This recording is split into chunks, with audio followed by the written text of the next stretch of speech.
الحمد لله نحمده ونستعينه ونستغفره ونؤمن به ونتوكل عليه ونعوذ بالله من شرور انفسنا ومن سيئات اعمالنا من يهده الله فلا مضل له ومن يضلل فلا هادي له ونشهد ان لا اله الا الله وحده لا شريك له ونشهد ان سيدنا ومولانا محمدا عبده ورسوله اما بعد فاعوذ بالله من الشيطان الرجيم بسم الله الرحمن الرحيم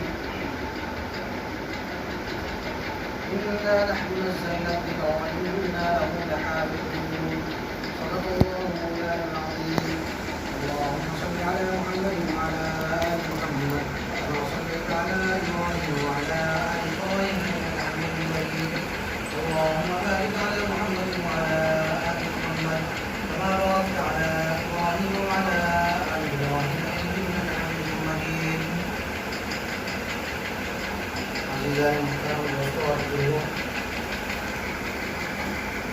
ویسے کہ آپ حضرات 10 دنوں کی تراویح پڑھ کر تھک چکے ہوں گے، اس لیے کوئی لمبی چوڑی گفتگو نہیں کرنی ہے، بلکہ ختم قرآن کے موقع سے کچھ اہم گزارشات آپ کے سامنے اس امید پر رکھنا ہے کہ اللہ تعالیٰ ان باتوں پر ہمیں بھی اور آپ کو بھی عمل پیرا ہونے کی ہمت دے اور توفیق دے۔ میں سب سے پہلے اللہ پاک کا شکر ادا کرتا ہوں کہ اللہ تعالیٰ نے آپ حضرات سے تراویح مکمل کروائی اور اس خوبی کے ساتھ ماشاء اللہ پورا قرآن تراویح میں سنا۔ اللہ پاک کا بھی میرا شکر ادا کرے اور میں عزیزم حافظ علی شہزاد سے نہ ہوں اور بات پیش کرتا ہوں، انہوں نے پورا قرآن آپ کو سنایا، اللہ تعالیٰ ان کے دل میں عمر کو خوب برکت عطا فرمائے۔ اور ساتھی جو منتظرین ہیں خصوصاً ہمارے بہت ہی مخلص اور کرم فرما جنید مجار صاحب، بھائی اسحاق صاحب اور بھائی نجیب صاحب، ان لوگوں سے بےحدہ تعلقات ہیں۔ میں پہلے یہیں ممبئی میں ہوتا تھا اور ایک زمانے میں میں نے بنیاد میں خدمت کی، تقریباً 5-6 سال کا عرصہ میرا بنیاد میں پورا ہے، تو بہت بےحدہ تعلقات ہیں یہاں کے لوگوں سے۔ ان لوگوں کا بھی شکر ادا کرتا ہوں کہ یہ لوگ تراویح کا انتظام کرتے ہیں، جس کی وجہ سے سمجھیے کہ آپ لوگ کی اچھی خاصی تعداد اس علاقے میں ایڈجسٹ ہو جاتی ہے۔ اللہ تعالیٰ ان کی محنتوں کو بھی قبول فرمائے اور ان کی کاوشوں کو بھی قبول فرمائے اور ان کی عمروں میں خوب برکتیں عطا فرمائے اور ان کے جو بھی جائز مقاصد ہیں اللہ ان مقاصد کو تکمیل تک پہنچائے۔ میرے بھائیوں، یہ جو حفظ قرآن ہے بہت بڑی دولت ہے اور حافظ قرآن کا جو رتبہ ہے بہت عظیم الشان رتبہ ہے، بہت عظیم الشان رتبہ ہے۔ نبی اکرم صلی اللہ علیہ وسلم نے حفاظ قرآن کو اللہ کا خاص بندہ قرار دیا۔ آپ غور کریں کہ کوئی بڑا ہوتا ہے، ملک کا کوئی وزیر اعظم ہو، کوئی ملک کا صدر ہو اور اس کے کچھ قریبی لوگ ہوں، ان کو کتنا فخر ہوتا ہے کہ میں تو وزیر اعظم کا آدمی ہوں، میں تو فلاں کا آدمی ہوں، میں تو فلاں کا بندہ ہوں۔ حفاظ قرآن کو اللہ پاک نے اپنا قرار دیا، یہ ہمارے اپنے ہیں۔ نبی فرماتے ہیں ان للہ اہلین من الناس، لوگوں میں سے کچھ خاص لوگ ہیں اللہ کے، بہت ہی خاص لوگ، بہت ہی خاص لوگ ہیں اللہ۔ صحابہ نے پوچھا کہ اللہ کے صلی اللہ علیہ وسلم من ہوں، وہ خاص لوگ کون ہیں اللہ کے؟ اللہ کے نبی کریم صلی اللہ علیہ وسلم نے ارشاد فرمایا ہم اہل القرآن، ہم اہل القرآن اہل اللہ وخاصۃ، وہ حفاظ قرآن ہیں جو اللہ والے ہیں اور اللہ کے خاص اور برگزیدہ بندے ہیں۔ یہ حافظوں کی بڑے اعزاز کی بات ہے کہ اللہ پاک نے ان کو اپنا قرار دیا، تم کسی اور کے نہیں ہو، تم میرے ہو، تم میرے خاص ہو۔ اور ایک حافظ قرآن کو بتا کہ وہ قرآن پڑھتا ہے تو سمجھیے کہ اللہ پاک سے وہ ہم کلام ہو رہا ہو، وہ اللہ سے بات کر رہا ہو۔ حافظ قرآن کو اللہ سے ہم کلامی کا اور بات چیت کرنے کا شرف حاصل ہو گیا۔ چنانچہ ایک حدیث میں نبی اکرم صلی اللہ تعالی علیہ وسلم نے ارشاد فرمایا یا احب احدکم ان یحدث ربہ فلیقرأ القرآن، جب تم میں سے کوئی شخص یہ چاہے کہ وہ اپنے پروردگار سے بات کرے تو وہ قرآن پڑھے۔ کوئی آدمی قرآن پڑھتا ہے، وہ قرآن نہیں پڑھتا، وہ اپنے رب سے بات کر رہا ہوتا ہے، وہ اپنے رب سے گویا گفتگو کر رہا ہوتا ہے۔ آپ غور کریں، دنیا میں سارے لوگ قرآن پڑھتے ہیں، لیکن سب سے زیادہ گہرا تعلق عموماً حافظوں کا ہوتا ہے۔ حافظ قرآن بہت پڑھتے ہیں، خاص طور پہ رمضان المبارک میں شاید آپ کو اندازہ نہیں ہوگا کہ حفاظ قرآن کا کتنا پریشر ہوتا ہے اور کتنا پڑھتے ہیں، اور دن بھر پڑھنے کے بعد بھی دل کو سکون اور اطمینان نہیں ہوتا ہے جب تک ان کی 20 رکعت کی تراویح مکمل نہیں ہوتی ہے، تو ایک قسم کی اختلاف کی کیفیت میں ہوتی ہے اور مستقل دن بھر ان کی زبان چلتی رہتی ہے، سوائے سننے کے اور سوائے نماز کے اوقات کے اور دیگر جو بشری تقاضے ہیں ان کے علاوہ ہر وقت ان کی زبان چلتی رہتی ہے، چلتے پھرتے اٹھتے بیٹھتے وہ قرآن پڑھتے رہتے ہیں۔ تو آپ غور کریں کہ نبی اکرم صلی اللہ علیہ وسلم ارشاد فرماتے ہیں کہ جو قرآن پڑھتا ہے وہ اپنے رب سے بات کرتا ہے۔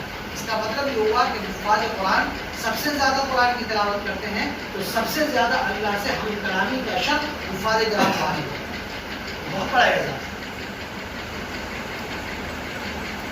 اور نبی اکرم صلی اللہ علیہ وسلم نے ان حفاظ قرآن کو ایک حدیث کے اندر اپنا دوست بتایا، اللہ پاک کا دوست بتایا۔ یہ حفاظ اللہ کے دوست ہیں، اور جو حفاظ کرام سے دوستی رکھے گا وہ اللہ سے دوستی رکھے گا، اور جو حفاظ قرآن سے دشمنی رکھے گا وہ اللہ سے دشمنی رکھے گا۔ چنانچہ آقا دو عالم صلی اللہ علیہ وسلم ایک حدیث میں ارشاد فرماتے ہیں حملۃ القرآن اولیاء اللہ، قرآن کے حاملین یعنی حفاظ قرآن اللہ والے ہوتے ہیں، اللہ کے دوست ہوتے ہیں۔ اور آگے فرمایا من عادهم فقد عاد اللہ، جو حفاظ قرآن سے دشمنی مول لے گا وہ اللہ سے دشمنی مول لے گا۔ ومن والاهم فقد والا اللہ، اور جو حفاظ قرآن سے محبت رکھے گا، دوستی رکھے گا، وہ اللہ سے محبت اور دوستی رکھے گا۔ اور آپ کو پتا ہے حفاظ قرآن جو قرآن پڑھتے ہیں، آپ نے تراویح میں قرآن سنا نا، یاد رکھیے گا صرف آپ نے قرآن نہیں سنا ہے حفاظ سے، حدیث کے بیان کے مطابق اللہ حفاظ سے قرآن سنتے ہیں۔ جس وقت ایک حافظ قرآن پڑھ رہا ہوتا ہے، نبی اکرم صلی اللہ علیہ وسلم کے ارشاد کے مطابق اس وقت اللہ خاموش ہو کر توجہ کے ساتھ حفاظ قرآن سے قرآن سنتے ہیں۔ حدیث ہے، نبی اکرم صلی اللہ علیہ وسلم نے ارشاد فرمایا ان اللہ تبارک و تعالی لیمسک بالقرآن، اللہ قرآن کریم کے لیے خاموش ہو جاتے ہیں۔ مطلب جب قرآن کریم کی تلاوت ہوتی ہے تو پوری توجہ اللہ پاک کی قرآن سننے کی طرف ہوتی ہے، اور وَيَسْمَعُهُ مِنْ أَهْلِهِ، اور اللہ پاک قرآن کریم کو اہل قرآن سے یعنی حافظ قرآن سے سنتے ہیں۔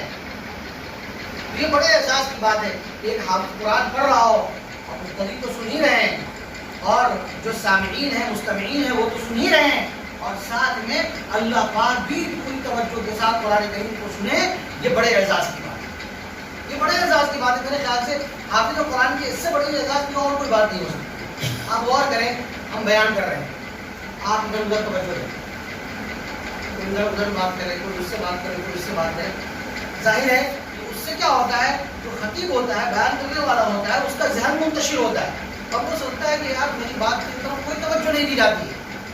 لیکن سارے لوگ اگر بات کرنے والے کی طرف توجہ دیتے ہیں تو بات کرنے والا بھی سوچتا ہے کہ میں جو بات کر رہا ہوں لوگ سمجھ رہے ہیں، سن رہے ہیں، غور سے سن رہے ہیں، تو وہ اس کے لیے خود اعزاز کی بات ہوتی ہے۔ کہیں بھی کوئی خطیب تقریر کر رہا ہو اور لوگ اس کی طرف توجہ نہ دیں تو وہ اس کی دل شکنی کا باعث ہوتا ہے۔ آپ غور کریں کہ اللہ پاک کا قرآن، اللہ پاک کا قرآن جب حافظ قرآن پڑھتا ہے تو اللہ ادھر ادھر متوجہ نہیں ہوتے، حافظ قرآن کی طرف متوجہ ہو کر اس کا قرآن سنتے ہیں۔ یہ حافظ قرآن کی بہت بڑی اعزاز کی بات ہے۔ میرے خیال سے اللہ پاک کی طرف سے یہ اتنا بڑا کرم ہے حافظ، اس کے علاوہ اور طرف اس کے علاوہ ہے۔ اور ایک حدیث میں نبی اکرم صلی اللہ علیہ وسلم نے یہ بھی ارشاد فرمایا، بڑی عجیب عجیب حدیثیں ہیں، میں آپ کے سامنے رقم کر رہا ہوں، اس میں سے چند حدیثیں۔ اللہ پاک کسی بات پر جب غصہ ہوتے ہیں، جب کسی بات پر غصہ ہوتے ہیں اللہ پاک، اور اللہ پاک کا غصہ دے کر بھی فرشتے کانپ جاتے ہیں، اور فرشتے اطاعت و فرما برداری میں لگ جاتے ہیں. لیکن اللہ پاک جب حافظ قرآن کو دیکھتا ہے تو حافظ قرآن کو دیکھنے کے بعد اللہ پاک خوش ہو جاتے ہیں, اللہ پاک کا غصہ ٹھنڈا ہوتا ہے. حدیث ہے نبی اکرم صلی اللہ علیہ وسلم کی حدیث ہے, ان اللہ تبارک و تعالی یغضب, اللہ تعالیٰ غصہ ہوتا ہے. فتسلم الملائکہ بغضبہ, تو اللہ کے غصے کی وجہ سے فرشتے اطاعت و فرمانبرداری میں لگ جاتے ہیں, اپنے کام میں لگ جاتے ہیں. وَإِذَا نَظَرَ إِلَىٰ حَمَلَةِ الْقُرْآنِ تَمْلَأُ رِضًا, لیکن اللہ پاک جب حامل قرآن یعنی حافظ قرآن کو دیکھتے ہیں تو یہ حافظ قرآن اللہ کو رضا اور خوشنودی سے بھر دیتے ہیں, یعنی خوش کر دیتے ہیں. اس کا مطلب یہ ہوا کہ اللہ پاک کی ناراضگی کو دور کرنے والے ہیں حافظ قرآن. ان حافظ قرآن کو اللہ دیکھ کر کے اللہ کا غصہ ٹھنڈا ہوتا ہے. یہ بڑے اعزازات ہیں جو ان حافظ قرآن کو اللہ پاک نے دیے ہیں. ایک حدیث میں نبی اکرم صلی اللہ علیہ وسلم نے امت کا کریم طبقہ قرار دیا حفاظ قرآن, امت کا کریم طبقہ. فرمایا اشراف امتی حملۃ القرآن, میری امت کا کریم طبقہ حاملین قرآن. نبی اکرم صلی اللہ علیہ وسلم میری امت کا سب سے شرف و عزت کا حامل جو طبقہ ہے وہ حاملین قرآن ہے, یعنی قرآن کے حافظ ہیں. اور یاد رکھیے گا جب حاملین قرآن کہا جاتا ہے اس کے معنی دو ہوتے ہیں. اتنی روایتیں میں نے سنائی, یہ سب جگہ حاملین حاملین حملہ کا لفظ آیا, تو اس کے دو معنی ہوتے ہیں, حافظ قرآن بھی اور حافظ قرآن سے کے ساتھ ساتھ وہ بھی جو قرآن کریم کے معنی اور مطلب کو سمجھتا ہو, یعنی عالم دین, وہ بھی اس ضمن میں آتا ہے. اور ایک حدیث نبی اکرم صلی اللہ علیہ وسلم نے ارشاد فرمایا خیرکم من تعلم القرآن وعلمہ, تم میں بہترین آدمی وہ ہے جو قرآن سیکھے اور سکھائے, اس کو بہترین آدمی کہا گیا. اور ایک روایت میں نبی اکرم صلی اللہ علیہ وسلم نے فرمایا حامل القرآن حامل رایۃ الاسلام, قرآن کا حافظ اسلام کا جھنڈا اٹھانے والا ہے. من اکرمہ اکرم اللہ, جو حافظ قرآن کی عزت کرتا ہے وہ اللہ کی عزت کرتا ہے. ومن اہانہ فعلیہ لعنۃ اللہ, جو حافظ قرآن کی توہین کرتا ہے اس پر اللہ کی پھٹکار ہوتی ہے. اتنی ساری روایات ہیں کہ اگر میں سنانا چاہوں تو ایک گھنٹہ تک آپ کو روایت سنا سکتا ہوں انشاءاللہ جو حافظ قرآن کے بارے میں مروی ہے. لیکن میں گفتگو طویل نہیں کرنا چاہتا, دو روایتیں اور بتانا چاہتا ہوں جو آپ نے سنی بھی ہوں گی. ایک حافظ قرآن اپنے گھر کے 10 لوگوں کی بخشش کرواتا ہے, ان 10 لوگوں کی جن کے اوپر جہنم واجب ہو چکی ہے, جن کے بارے میں اللہ کی طرف سے یہ فیصلہ ہو چکا کہ ان کو جہنم میں جانا ہے, ان کو جہنم میں جانا, ان کو جہنم میں جانا.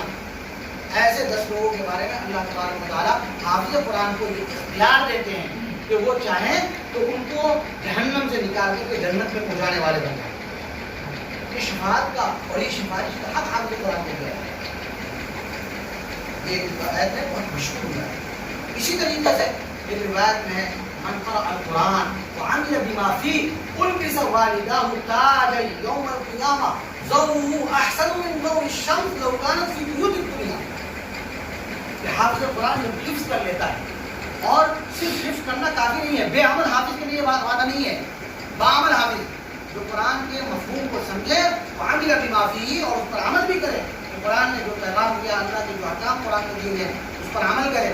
فرمایا کہ ان کی سوالدہ متعلق یوم القیامت اللہ پاک قیامت کے دن اس کے والدین کو ایک تاج پہنائیں گے جو بہت ہی چمکدار اور روشن ہوگا, دنیا کے سورج سے بھی زیادہ روشن ہوگا. کتنے خوش نصیب ہے وہ لوگ جن کے ابا, کتنے خوش نصیب ہوں گے وہ لوگ جن کے تایا حافظ, دادا حافظ, پردادا حافظ, ایک نہیں 2 بیٹے حافظ, 2 نہیں 3 بیٹے حافظ, 3 نہیں 4 بیٹے حافظ, خالو حافظ, پھوپھا حافظ.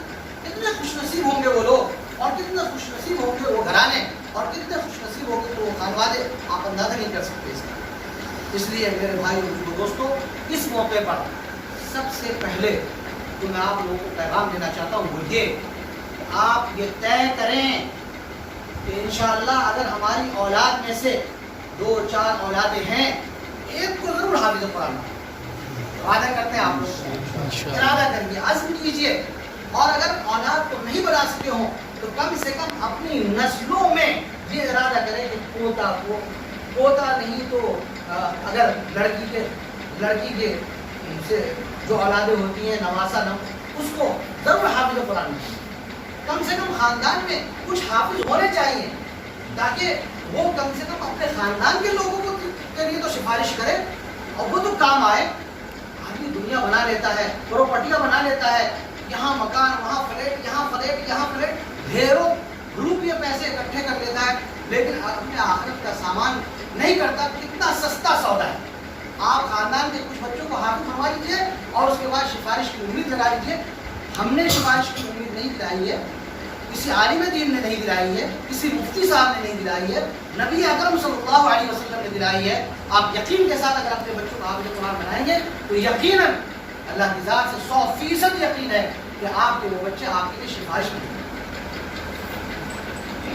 تو پہلا پیغام۔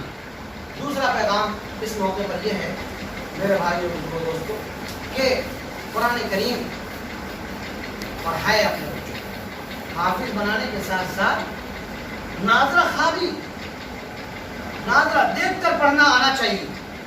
بچوں ہی کو نہیں، آپ خود بھی پڑھیں۔ اگر آپ کو پڑھنا نہیں آتا ہے آپ خود بھی پڑھیں۔ نبی اکرم صلی اللہ تعالی علیہ وسلم نے ارشاد فرمایا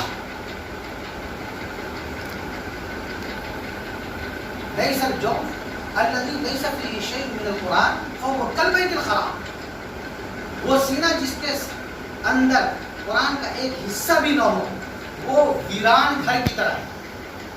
قرآن کا کچھ حصہ ہمارے سینے میں ہونا چاہیے، قرآن کا کچھ حصہ ہمارے سینے میں ہونا چاہیے، زبانی یاد ہونا چاہیے۔ آپ غور کریں، ناظرہ تو آپ کو پڑھنا آنا ہی چاہیے، قرآن کے کچھ حصے آپ کو زبانی یاد ہو، کم سے کم پارے عام زبانی یاد ہو۔ پارے عام زبانی نہیں یاد ہے مکمل تو کم سے کم نصف پارے عام یاد ہو، وہ بھی یاد نہیں ہے، آخر کا رکوع یاد ہو وہ بھی نہیں یاد ہے، تو علم طرح سے لازماً ہر آدمی کو یاد ہونا چاہیے، اس لیے کہ اس کے بغیر فرض نماز نہیں ہوگی۔ کیا کہیں اس کے بغیر فرض نماز ہو تو آپ کو اس کو سیکھنا ہے۔ قرآن کریم کی ایک آیت ہے، اللہ تعالیٰ ارشاد فرماتے ہیں وَلَقَدْ يَسَّرْنَا الْقُرْآنَ لِلذِّكْرِ فَهَلْ مِن مُدَّكِرٍ۔ ہم نے قرآن کریم کو ذکر کے لیے آسان کر دیا ہے۔ کیا کوئی ہے ذکر کرنے والا؟ ذکر کے علماء نے 3 معنی بیان کیے ہیں، تدبیر دی سنی۔ ذکر کا پہلا معنی ہے کہ ہم نے قرآن کریم کو دیکھ کر پڑھنے کے لیے آسان کر دیا،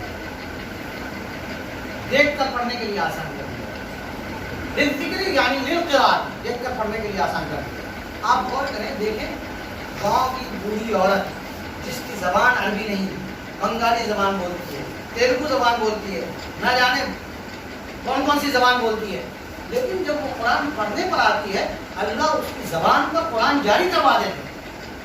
آپ نے کبھی غور کیا اس پہ کہ جس آدمی نے کبھی عربی نہیں پڑھا ہو اور وہ قرآن پڑھے اللہ پاک اس کی زبان پر قرآن جاری کروا دیتے ہیں اور قرآن پڑھنے لگتا ہے اور فرفر پڑھنے لگتا ہے۔ ظاہر ہے یہ قرآن کا اعزاز ہے، قرآن کا اعجاز ہے کہ قرآن پڑھنے لگتا ہے۔ تو ہم نے قرآن کو آسان کر دیا ذکر، یاد کرنے کے لیے، قرات پڑھنے کے لیے، ایک معنی۔ دوسرا معنی ہے بالحفظ، ہم نے قرآن کو آسان کر دیا ہے حفظ کے لیے، زبانی یاد کرنے کے لیے۔ قرآن آسان زبانی یاد۔ اب غور کریں نا ذرا، قرآن کریم کی اتنی ضخیم اور بھی دوسری کتابیں ہیں، فضائل اعمال اتنی ضخیم، اتنی موٹی، منتخب احادیث اتنی موٹی، اور بھی آپ کے گھر پہ بہشتی زبر اور بھی بہت سی کتابیں اتنی موٹی۔ آپ میں سے بتائیں کتنے لوگ ہیں اس کے ہاتھ میں؟ میرے خیال سے عالموں میں بھی کوئی حق نہیں ہے جو منوان اس کو پڑھیں، منوان لفظ بلفظ اس کو پڑھیں، نہ اس کا معمول ہے اور نہ وہ کسی کو یاد ہوتا ہے اس طریقے سے۔ ہاں اس کے مسائل علماء کو ذہن میں ہوں گے، فضائل اعمال کی روایات ذہن میں ہوں گی، لیکن لفظ بلفظ جیسے ایک حافظ قرآن کریم کو الحمدللہ سے لے کر ناس تک پڑھتا چلا جاتا ہے، وہ ایسا کوئی نہ منتخب حدیث کو پڑھ سکتا ہے، نہ فضائل اعمال کو پڑھ سکتا ہے، نہ بہشتی زبر کو پڑھ سکتا ہے۔ یہ بھی بہت بڑا اعجاز ہے قرآن کریم کا۔ اسی کو قرآن نے کہا ہے کہ ہم نے قرآن کو حفظ کے لیے آسان کر دیا ہے، کوئی ہے حفظ کرنے والا آئے حفظ کرے، ہم حفظ کرا دیں گے۔ چھوٹے چھوٹے بچے، چھوٹی چھوٹی عمر کے بچے پورا کا پورا قرآن اپنے سینے میں محفوظ کر لیتے ہیں۔ یہ قرآن کا اعجاز نہیں تو اور کیا ہے؟ کوئی دوسری کتاب جس کو اس طریقے سے یاد کرنے کا شروع سے لے کر آج تک رواج ہو یا یاد کیا ہو کسی نے؟ نہیں۔ اسی طریقے سے تیسرا معنی اس آیت کا حضرات مفسرین نے لکھا ہے کہ ذکر یعنی للفہم، قرآن کو ہم نے سمجھنے کے لیے آسان کر دیا، قرآن کو ہم نے سمجھنے کے لیے آسان کر دیا۔ عام طور پہ میرے بھائیوں میں پیغام دینا چاہتا ہوں لوگوں نے یہ سمجھ لیا ہے کہ یہ قرآن سمجھنے کی ذمہ داری علماء کی، علماء کی ہے یہ ذمہ داری، علماء سمجھیں گے، ہم تو آزاد ہیں، ہم نہیں سمجھتے۔ ہوتا ہی ہے، پوری زندگی آدمی کی گزر جاتی ہے 60-65 سال، لیکن پتہ نہیں ہوتا کہ سورہ الحمد شریف میں اللہ کا کیا پیغام ہے، سورۃ الاخلاص میں اللہ کا کیا پیغام ہے، سورۃ التکاثر میں اللہ کا کیا پیغام ہے، آدمی کو پتہ ہی نہیں ہوتا۔ یہ مزاج خاص طور پہ بر صغیر میں ہے، ورنہ عربوں میں یہ مزاج نہیں ہے۔ عرب تو ویسے بھی عربی جانتے ہیں، لیکن اس کے علاوہ ان کے ہاں قرآن سمجھنے کا، قرآن فہمی کا مزاج ہے۔ ہمارے بر صغیر میں افسوس کہ قرآن فہمی کا مزاج نہیں لوگ، پوری زندگی گزر جاتی ہے، کوئی نہیں پڑھتا، ترجمہ قرآن بھی نہیں پڑھتا، حالانکہ پڑھنا چاہیے۔ یاد رکھیے، لوگ یہ سمجھتے ہیں کہ ہم قرآن پڑھیں گے تو بھاگ جائیں گے، گمراہ ہو جائیں گے، کہیں غلط سلط مطلب میں نہ پڑ جائیں گے۔ حضرات اہل علم نے لکھا ہے، آخری بات کر رہا ہوں، حضرات اہل علم نے لکھا ہے کہ قرآن کریم کے 5 مضامین ہیں، ان 5 مضامین میں 2 مضمون علماء کے لیے چھوڑ دو، اور 3 مضامین کو آپ خود سمجھو، ہر آدمی سمجھو، وہ ہر آدمی سمجھے، ہر عام آدمی بھی سمجھے۔ نمبر 1 علم الجر۔ علم الجر کا مطلب ہوتا ہے قرآن کی وہ آیات جن میں قرآن کریم نے 4 باطل فرقوں سے بحث کی، یہود، نصارہ، مشرکین، منافق۔ یہود، نصارہ، مشرکین، منافق، قرآن میں یہ 4 گمراہ فرقوں کا تذکرہ ہے۔ جن آیتوں میں اس کا تذکرہ ہے وہ آیت عقائد سے متعلق ہوتی ہے، وہ آیت عقائد سے متعلق ہوتی ہے، وہ مشکل آیات ہوتی ہیں۔ حضرات اہل علم نے لکھا ہے کہ وہ علماء کے چھوڑو، علماء سے پڑھ کر کے، اگر سبتر پڑھ سکتے ہو تو سبتر پڑھو، اور نہیں تو علماء سے ان آیات کا مطلب پوچھو، پوچھ سکتے ہو، اپنے سے اس کے اندر دماغ سوزی نہ کرو۔ ایک دوسرا ہے علم الاحکام۔ علم الاحکام سے مراد، علم الاحکام سے مراد آیات احکام، یعنی وہ آیات جن میں مسائل کا بیان، فقہی مسائل کا بیان، احکام کا بیان، مثلا طلاق کا بیان، طلاق کی بہت سی آیتیں ہیں، مثلا یوسف اللہ کے اندر پورا میراث کا بیان ہے، مثلا روزے کا بیان ہے، اسی طریقے سے اور بھی مختلف احکام کا بیان قرآن نے ذکر کیا۔ احکام کی جو آیتیں ہیں وہ زیادہ آیات نہیں ہیں، تقریباً 500 آیات ہیں احکام سے متعلق، قرآن میں 500 احکام سے متعلق آیات ہیں۔ ان آیات کے بارے میں حضرات اہل علم لکھتے ہیں کہ ان کو علماء کے لیے چھوڑو، علماء سے اگر سبقن پڑھ سکتے ہو سمجھ کر کے تو پڑھو، نہیں تو خود سے ترجمہ ارجمہ دیکھ کر کے پڑھو گے تو کہیں غلط مطلب سمجھ سکتے۔ ہاں نارمل کوئی تفسیر ہے، اس کا ترجمہ دیکھ لیا، سمجھ لیا، اگر مسئلہ سمجھ میں آ گیا تو ٹھیک ہے، تو علماء سے کر لیا۔ یہ 2 طرح کے احکام ہیں جو علماء سے سمجھ لیں، نمبر 1 علم الجد اور نمبر 2 علم الاحکام۔ اس کے بعد قرآن میں 3 مضامین ایسے ہیں جس کو ہر کوئی سمجھ سکتا ہے اور سمجھنا چاہیے۔ نمبر 1 علم التذکیر بآلاء اللہ، اللہ کی نعمتوں کا تذکرہ ہے قرآن کی، وہ آیات جن میں اللہ کی نعمتوں کا تذکرہ ہے، اللہ بارش برساتے ہیں، اللہ غلے اگاتے ہیں، سورج نکالتے ہیں، چاند نکالتے ہیں، آبشار، جھیل، یہ وہ۔ قرآن کی ان آیتوں کو کون نہیں سمجھ سکتا ہے؟ ہر کوئی ترجمہ پڑھے اس کو سمجھ سکتا ہے، اس کے اندر کوئی دماغ سوچنے کی ضرورت نہیں ہے، کوئی دماغ کھپانے کی ضرورت ہے۔ اللہ نے جن نعمتوں کو دنیا کے اندر پیدا کیا، انسان اپنی آنکھوں سے دیکھا، اچھا یہ ہو رہا ہے، آیت پڑھے گا، ترجمہ پڑھے گا، فوراً مطلب سمجھ میں آتا جائے گا، مطلب کلیئر ہوتا جائے گا۔ کیوں نہیں پڑھا جاتا ہے ان آیتوں کو؟ کیوں نہیں سمجھایا جاتا ہے ان آیتوں کو؟ علم التذکیر کیا ہے؟ دوسرا ہے علم التذکیر بایام اللہ۔ علم التذکیر بایام اللہ سے مراد وہ آیات ہیں جن آیتوں میں گزشتہ قوموں کا تذکرہ ہے، وہ واقعات ہیں، واقعات ہر کوئی سمجھتا ہے۔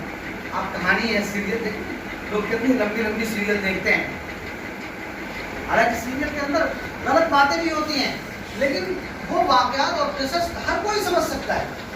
قوم عاد کا تذکرہ، قوم سمود کا تذکرہ، قوم فرعون کا تذکرہ، قوم لوط کا تذکرہ، ان کے بارے میں جو واقعات قرآن نے نقل کیے وہ بہت ہی ایزی ہیں، بہت ہی آسان ہیں، ہر کوئی ترجمہ پڑھ کے اس کو سمجھ سکتا ہے، لیکن نہیں سمجھا جاتا ہے، نہیں پڑھی جاتی ہے وہ آیت۔ ان کے مفہوم کو سمجھنے کی تذکیر بالموت و ما بعد، موت اور موت کے بعد کی چیزوں کا تذکرہ۔ قرآن کی بہت سی آیتیں وہ ہیں جن میں جنت کا تذکرہ ہے، جن میں جہنم کا تذکرہ ہے، جنت کی یہ نعمت ہے، یہ نعمت ہے، یہ نعمت ہے، جہنم کے اندر یہ سزا ہے، یہ سزا ہے، یہ سزا ہے۔ اس کو سمجھنے کے لیے کوئی لاجک کی ضرورت نہیں، کوئی عقل کی ضرورت نہیں، ترجمہ پڑھو، سمجھ میں آتا چلا جائے گا، سمجھ میں آتا چلا جائے گا۔ حضرات اہل علم نے لکھا ہے کہ تین طرح کی جو آیتیں ہیں وہ 3 طرح کی آیتیں بالکل آسان ہوتی ہیں، ہر کسی کو پڑھنا چاہیے۔ یہ بات جو میں نے نقل کی ہے حضرت شاہ ولی اللہ صاحب محدث دہلوی رحمۃ اللہ علیہ نے قرآن کریم کے تمام مضامین کو سورۃ الحمد شریف سے لے کر کے سورۃ الناس تک کو انہی 5 مضامین میں ڈیوائڈ کیا، تقسیم کیا ہے. پورے قرآن میں انہی 5 طرح کے مضامین ہیں. چھٹی کوئی مضمون نہیں، چھٹا کوئی مضمون نہیں، چھٹے مضمون کی کوئی شکل نہیں. بہرحال اس لیے اس موقع پر 3 پیغام یاد رکھیے گا بات ختم کریں. پہلا پیغام حفاظ قرآن اور قرآن کے شغف رکھنے والے، قرآن کی خدمت کرنے والے، ان سے محبت رکھیے گا، کبھی ان سے نفرت نہ کیجیے گا. علماء سے نفرت کرنے کا ایک عام مزاج بنا ہوا ہے. علماء کو تولا جاتا ہے اور یہ کہا جاتا ہے ارے علماء تو ویسے ہیں، کچھ بھی ہے بھائی، علماء ہیں. بعض حضرات اہل علم نے لکھا ہے کہ جو آدمی علماء سے نفرت کرتا ہے قبر میں اس کا منہ قبلہ کی طرف سے کھل جاتا ہے. تو حدیث شریف کے اندر یہ کہا گیا کہ جو حفاظ کی توہین کرے گا اس پر اللہ کی لعنت. اس کے پہلا پیغام یاد رکھیے گا، کبھی علماء سے نفرت نہ کیجیے. اگر ان کے اعمال غلط ہیں آپ ان کے اوپر ڈالیں، ان کا رب ان سے سمجھیں. آپ اپنے زبان کو کیوں خراب کر رہے ہیں اور اپنے دل کو ان کے لیے بغض، اپنے دل میں ان کے لیے نفرت کیوں رکھ رہے ہیں، بغض کیوں رکھ رہے ہیں، عداوت کیوں رکھ رہے ہیں؟ اگر خدا نہ خواستہ 100 بار خدا نہ خواستہ علماء کے اندر عملی کوتاہی آپ دیکھ رہے ہیں، ان کا معاملہ ان کے اوپر چھوڑ دیجیے. آپ ایک دم بالکل نیوٹرل ہو کر کے چلیں. پہلا پیغام. دوسرا پیغام یہ دینا ہے کہ قرآن کریم آپ قرآن کریم دیکھ کر پڑھنا خود بھی سیکھیں، اپنے بچوں کو بھی سکھائیں. قرآن کریم دیکھ کر پڑھیں. تیسرا پیغام یہ قرآن کچھ بچوں کو حافظ بھی بنائیں، اور اگر حافظ نہیں بن سکتے ہیں تو قرآن کریم کی کچھ آیتیں نماز میں پڑھنے کے لیے زبانی یاد کریں. اب پانچواں پیغام یہ ہے کہ قرآن کریم کے پیغام کو دنیا تک پہنچائے. یہ قرآن کا حق. یاد رکھیے گا کہ جو لوگ قرآن کو چھوڑ دیتے ہیں ان کے خلاف نبی اکرم صلی اللہ علیہ وسلم قیامت میں مدعی بن کر کھڑے ہوں گے. قرآن کریم میں ہے ایک آیت میں یا رب انہم اتخذوا ھذا القرآن مہجورا، اے میرے پروردگار میرے قوم نے قرآن کو چھوڑ دیا. یہ کس کے بارے میں کہا گیا؟ حضرات اہل علم نے کئی باتیں لکھی. ایک تو نبی اکرم صلی اللہ علیہ وسلم ان مشرکین اور ان کفار کے بارے میں بھی کہیں گے قیامت. مشرکین کے بارے میں کہ اللہ مشرکین کے سامنے قرآن کا پیغام دیا، قرآن کو چھوڑ دیا، انہوں نے مانا نہیں. مشرکین اور کفار بھی اس آیت میں داخل. اور قرآن کی آیت جو ہوتی ہے نا، الفاظ کا عموم بہت سی چیزوں کو اپنے اندر شامل کر لیتا ہے. اس لیے حضرات اہل علم نے لکھا ہے کہ اس میں وہ لوگ بھی داخل ہیں جو اپنے بچوں کو انگلش تعلیم دلواتے ہیں، اعلیٰ سے اعلیٰ ڈگریاں دلواتے ہیں، لیکن قرآن کی تعلیم نہیں دلواتے ہیں. وہ بھی وہ لوگ ہیں کہ قوم اتخذوا ھذا القرآن مہجورا کے مصداق ہے، انہوں نے بھی قرآن کو مہجور کر دیا، چھوڑ دیا. وہ بھی اللہ کے غضب کو مستحق. اور اس کے اندر اللہ معاف فرمائے وہ حافظ بھی داخل ہے جو قرآن کریم کو چھوڑ دیتے ہیں. نبی اکرم صلی اللہ علیہ وسلم قیامت میں ان کے خلاف بھی کھڑے ہوں گے اور کہیں گے کہ اے اللہ یہ میری قوم ہے، اس نے قرآن کو چھوڑ دیا. تو چاہے مشرکین قرآن کو چھوڑے، اللہ کے نبی ان کے خلاف بھی گواہی دیں. چاہے اپنے بچوں کو انگلش پڑھایا جائے اور قرآن کی تعلیم نہ دی جائے، حضور ان کے خلاف بھی کھڑے ہوں گے اور ان حفاظ کے خلاف بھی قیامت میں حضور صلی اللہ علیہ وسلم کھڑے ہوں گے جو قرآن کو نہیں پڑھتے.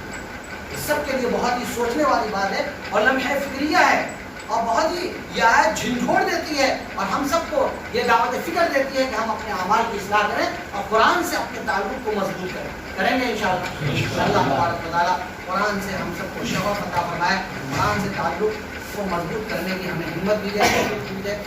میرے بھائی نے کہا ہے کہ نماز وغیرہ کے تعلق سے بھی بات کر لیجیے. نماز وغیرہ کے تعلق سے کیا بات کرنے کی، وہ فرض چیز ہے، اس کو پڑھنا ہے. جس طریقے سے کنٹینیو جاری رکھے ہوئے ہیں ویسے ہی جاری رکھیں. ایسا نہ ہو کہ آپ کی تراویح آپ نے پڑھ لی اور چھٹ گئی. 2 الگ الگ سنتیں ہیں. آپ نے 12 علماء سے بھی سنا ہوگا منبر و محراب سے کہ 2 الگ الگ سنتیں ہیں. ایک پورا قرآن سننا تراویح کے اندر یہ ایک الگ سنت مؤکدہ ہے، اور ایک 300 دن تراویح پڑھنا یہ ایک الگ سنت مؤکدہ ہے. اگر آپ نے 10 دن تراویح پڑھ لیا ایک سنت مؤکدہ پر عمل ہوا ہے. اب اگر کسی دن پڑھیں گے کسی دن چھوڑیں گے تو سنت مؤکدہ چھوٹے گی. اور یاد رکھیے گا سنت مؤکدہ چھوڑنے سے انسان کو گناہ ہوتا ہے. مؤکدہ اسی سنت کو کہتے ہیں جس پہ چھوڑنے پر گناہ ہو اس کو سنت مؤکدہ کہتے ہیں، تاکیدی سنت. اس لیے نماز پڑھیے اور قرآن کی تلاوت کیجیے، روزے کا اہتمام کیجیے، حسب توفیق صدقہ خیرات کیجیے، دعاؤں کا اہتمام کیجیے. ڈھیروں مسائل ملک کے اپنی ذات کے پڑے ہوئے ہیں، اس کا دعاؤں کا اہتمام کیجیے. کثرت سے استغفار کیجیے. رمضان کے جو ایام باقی رہ گئے ہیں ان کی قدردانی کیجیے. اللہ تبارک و تعالیٰ یہ رمضان ہم سب کے لیے باعث خیر اور باعث برکت بنائے. اللہ پاک کا بڑا احسان ہے کہ ایک لمبے عرصے کے بعد ہم لوگ اجتماعی طور پر تراویح ادا کی. یہ اللہ کا بڑا احسان ہے. گزشتہ 2 سال ہمارے یوں ہی کورونا اور لاک ڈاؤن کے نظر ہو گئے. اللہ پھر ایسے حالات ہمیں نہ دکھائے، اور کرونا اور لاک ڈاؤن کی وجہ سے جو اقتصادی اور معاشی حالات پیدا ہوئے ہیں اللہ ان حالات سے سارے لوگوں کو نکال دے اور سارے لوگوں کی جائز ضروریات کی تکمیل فرما دے۔ بس انہی باتوں پر اپنی بات ختم کرتا ہوں۔ وآخر دعوانا